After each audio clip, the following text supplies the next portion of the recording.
So the last thing we'll cover today is some different survey methods. So there are just different ways of collecting this information. And one of the original survey methods, and one that is still used today in some capacity, is to use interviews. And a lot of times these will be structured interviews, or there will be a set list of questions that the interviewer is asking to the participants. And one of the most famous examples of the use of interviews is Kinsey's research on sexuality. So is anybody familiar with Kinsey's work? I know you are. You were writing a report on Kinsey earlier, right? So can you tell us a little bit about what types of things Kinsey did in his interviews? He had this structured survey where there was a key that he had a verbal key that only the interviewers knew, and they asked yes or no questions. Well, yes or no questions. Yeah, so that's one thing that you would be concerned about with an interview method is social desirability bias. So if you're, especially with Kinsey's work on sexuality, you would think if you're telling someone about these intimate personal behaviors, that you would be really worried that they'd judge you, but they, or that your information would be misused or made public and embarrass you.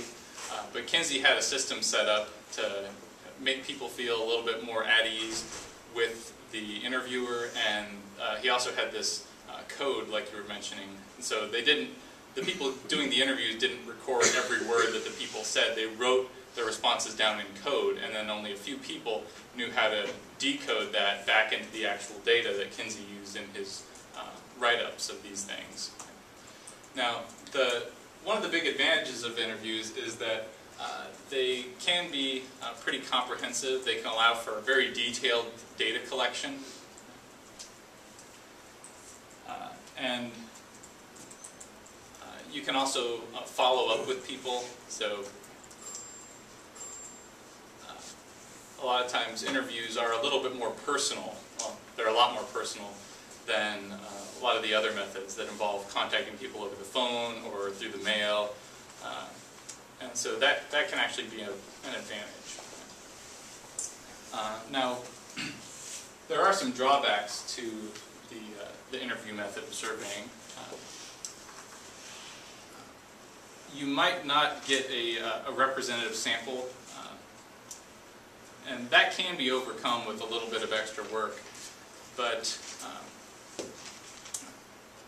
you don't get the reach that you get with other types of survey methods. Like if you're doing a survey online, you could reach people all over the world potentially. Now, you're going to get an overrepresentation of people in wealthy nations because the internet isn't especially common like in sub-Saharan Africa, but you'll be more limited in that regard. Right? And then there's the issue of cost. So it actually takes a lot of time and manpower to interview people one-on-one compared to some of the other methods we'll be talking about. And then there are the logistics of the interview, so actually setting up a time when you can interview the people. Again, these are more difficult to do than other survey methods. And then you have to worry about the interviewer bias. So a great example of this is cross-race bias. If you're studying something like racial prejudice and you've got a researcher or an interviewer who is black and is surveying a white participant on prejudice, you're going to think that's going to be likely to lead that participant to alter their answers and maybe present themselves as being much less prejudiced and much more open than if they were being interviewed by a researcher of their same race. So that's another thing that you have to consider that you don't really run into in the other types of surveys. With self-selection bias, sometimes doesn't it happen sometimes if you're doing a sample, or not a sample, sorry, but a survey, the people who have more negative views about whatever you're surveying about tend to give their opinion more about? Yeah, that's exactly right. That people who are more opinionated will be more likely to self-select for these things. Is that considered self-selection bias too? Yeah, that's just another example of that. So, any questions about interviews? And then we've got phone surveys. Now, we talked about well, I kind of touched on phone surveys earlier. The 1936 poll wasn't done over the phone, but they selected their participants in part by using the phone book. Now, the popularity of these telephone surveys really peaked in the 80s because at that point, having a home phone was pretty much universal. Everybody had one. But the popularity of these has really declined even in recent decades. Can anybody guess why phone surveys have become less popular? The annoyed public. Yeah, so that's one issue is around the same time that phone surveys became really popular, telemarketing became really popular. So people started getting really annoyed whenever they would get a phone call from somebody that wasn't someone that they knew, and they worried that that they were getting, when they were asking people questions over the phone, they would just be annoyed because they thought this might be a sales pitch. And as a matter of fact, some of the more sneaky telemarketers engaged in this practice called sugging, which is selling under the guise of a survey. So they'd start off acting like they wanted the people on the phone to participate in a survey, when really they were just trying to get them to buy something. And so that was really bad for the phone survey fans, because then it really made the public suspicious of any call that wasn't a personal call. Yeah. Can anybody guess another reason why the phone surveys have declined in popularity? Caller ID. Oh yeah, caller ID. So that can be an issue, because if you see that somebody is calling and it's not someone you know, you might not answer. So people with caller ID might be underrepresented. Of course, another big one is cell phones. Nowadays, fewer and fewer people actually have a home phone with a number that's listed in the phone book. A lot of people, especially younger people, are relying mainly on cell phones. I made that switch myself not that long ago. So those numbers usually aren't listed in phone books, and so they wouldn't be reached using these sampling methods that have been developed. So the big benefit is that these are cheap to do, and they're pretty cost efficient. But one of the drawbacks is that the questions have to be pretty brief. You can't keep people on the phone for an hour. They'll get tired and might hang up on you. And then you have to deal with issues of response rate as well, which is actually common in the electronic and written methods that we'll talk about too.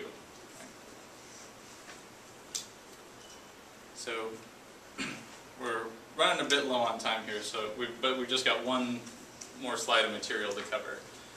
So I'm going to go through this pretty quickly. Now, electronic surveys are becoming more and more widely used. This is just your traditional survey, written questions, but put into an electronic format. You all have done a bunch of these, I know, in our lab, and you probably did a lot for, you've probably done these for lots of different organizations. And they'll use things like the Qualtrics software that we've used. Sometimes people will use SurveyMonkey or another software package. This has the same advantage of the phone surveys, but as a matter of fact, these are even cheaper to do. They're essentially free for the researchers. But you do have to deal with some of the same sampling issues. Who is going to respond to your surveys? And we've talked about the ethics of internet research before, the issues of maybe people worrying about their privacy, the privacy of their responses, when submitting sensitive personal information online. That's going to be more vulnerable than any of the other methods. The other one we'll talk about is written surveys. And so if somebody's writing something down on a piece of paper and handing it to the researcher, that's relatively secure compared to what can happen in some of the electronic surveys. I mean, you can set up a secure website that can help to overcome some of those problems, but still it's more of a problem there. The other ethical issue that comes up with the electronic surveys is if you're emailing them out, how are you getting the email addresses of people? You might be using some of the same tactics that spammers use, and now they're developing laws against actually doing certain things like that. Written surveys are just very similar to electronic surveys, but they're just done on paper and pencil. I guess they have a lot of the same advantages. They're not as cost effective as the others because you have to actually process the materials, make the copies, and so on. But they are pretty easy to score, though I'm probably going to be sticking with electronic surveys from here on out for my career because you don't have to worry about data entry and the accuracy of data entry and all that. So the cost can be kind of a downside. You still have to worry about the response rate. That's a common problem in all of these survey methods we've been talking about. And of course you've got to struggle with that social desirability bias. And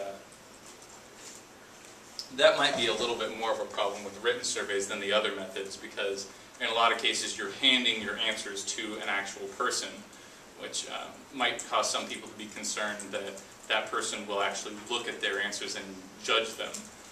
Whereas if it's over the internet or over the phone, it seems a little bit more private.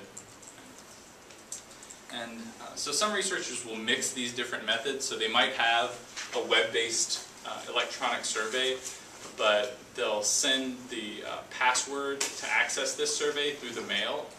And that can actually increase your response rate because people get this thing and they might think, oh, this is kind of neat. I'm special. I got selected for this survey and I actually need this unique password to access it.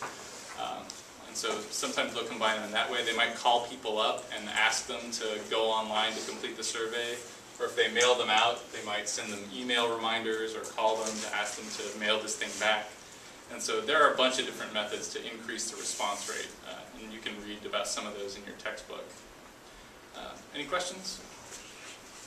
All right, well, we're out of time for today, so I'll let you guys go, and we'll finish this stuff up on Friday.